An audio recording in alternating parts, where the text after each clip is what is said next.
It was a funny way to sort of start the project because we had no real idea of what the pieces were going to exactly be like, but we knew that there were a huge amount and that they were very varied. Mm-hmm. And I guess the first image that we had was, in a sense, a negative image, that it could just turn into this sort of jumble sale of images. Whereas what we wanted to propose was more this image of a garden, so that it had variety, but it felt incredibly cohesive and gentle. So it wasn't this abrasive sort of competing of various things, but a much more integrated exhibition. And then we thought a lot about how do you actually view things in galleries, and there seemed to be quite a lot of typical ways of organizing, and that was, you know, that you walked into a room and you saw stuff all around you, and we felt that that could be problematic in that sometimes you only saw people instead of objects. The second one was, you know, this idea that you sort of walked in and there were layers of things, but that could be, we called it planar confusion.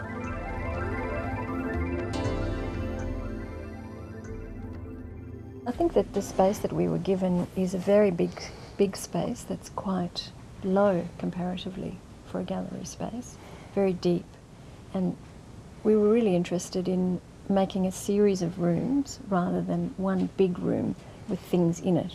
That the idea was to make a series of rooms that change in scale, and you move through them progressively. So it's very gentle and very sequential curating of the pieces.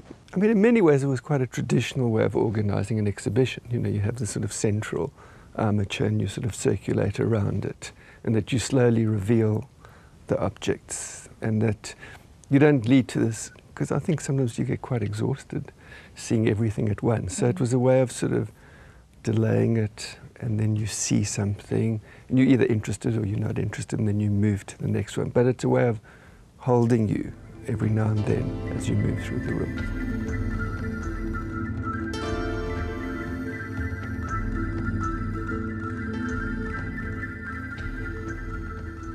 I guess that in the definition of lace, you know, whenever we say we're doing a lace exhibition, people sort of immediately think, you know, doilies.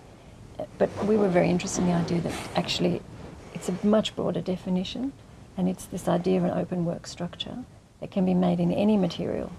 And it was very interesting to see that a companion to each work was its shadow, and that came from the idea of an open work structure. And so very early on we thought what the armature of the exhibition needed to be a foil to the pieces, not another delicate imitation, but something really strong, really archaic, really carved, really heavy. And that's where we came up with the image of the stone and the feather.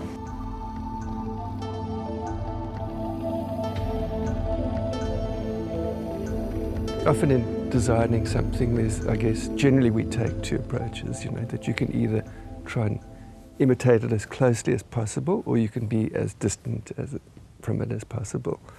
And that the one's more sort of integrating effortlessly, so that it's kind of this fitting in almost completely, and the other one's standing apart to let the other pieces sing. And I guess that was really the feather and the stone, that the stone allowed the feather pieces to kind of have their own life and their own atmospheres and personality, and the stone was quite recessive and it's almost mute. It's a foil to the lightness of the works, which works both with their delicacy but also works with their shadows, that it becomes the surface that accepts their shadows. And because the forms are quite stretched and curved, the shadows stretch and curve, so the shadows take on a life of their own.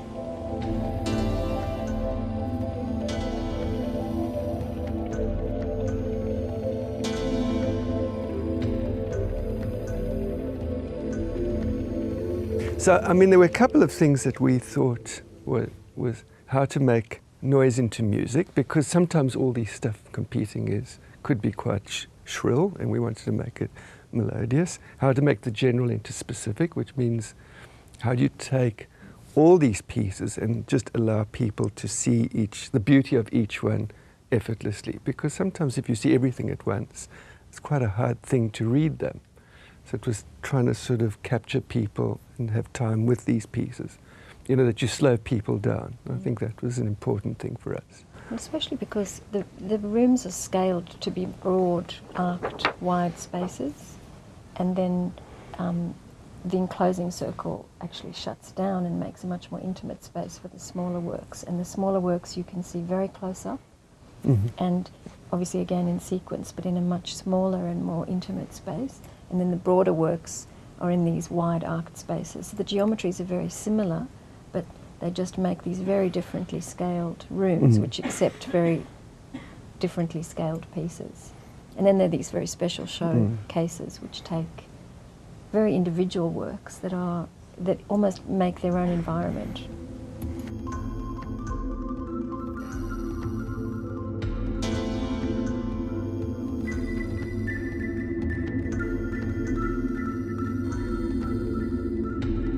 It's funny how a project sort of grows. So the more archaic and more solid it became, the more interested we were in sort of making it slightly porous. And I think the idea of the portholes was to try and sort of increase in a very subtle way and connect in a very subtle way with the idea of lace, so that these sort of moments in this very heavy, massive thing that you could see through.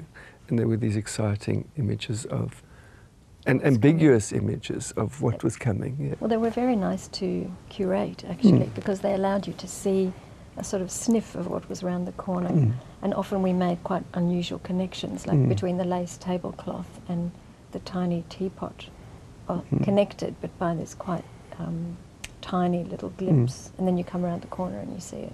So those were very nice. So you sort of enhance the mystery almost of the exhibition.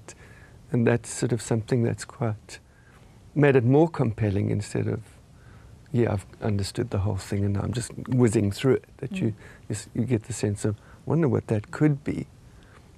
And I think all the time is just trying to get people to spend time with these amazing pieces rather than to race through. But I think it's also about seeing and then re-seeing. And often you see things and then you see them in a context, and actually the pieces together, you start to see that actually seeing something next to one thing actually can work so beautifully, so that you understand the connection, either it's in the way they're made or in the colour tones or in the scale or in some quirky sort of nexus. It actually works really well in seeing the specifics, given that there's 126 different works and there's a huge variety in scale and materials.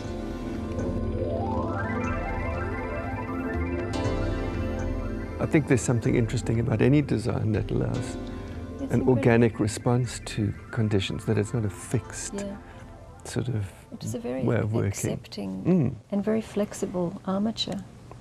You know, yeah, and I think that was really important. Things around, it seemed to work in many ways, and that was also to do with how it's not that it's generic; it's more that it's just very. It's enabling. Yeah. You know, I think our fear is always that you make a design that doesn't encourage change or some flexibility or interaction. Yeah. And a lot of design, it's very difficult to sort of interact with it. You know, you feel intimidated by it, or you know, you're not sure how to respond. It's kind of too demanding, or it's too over-designed. You know, often I think that's something that in an exhibition can be problematic. So it's just finding the right mix between something that's quite calm and something that's quite suggestive at the same time.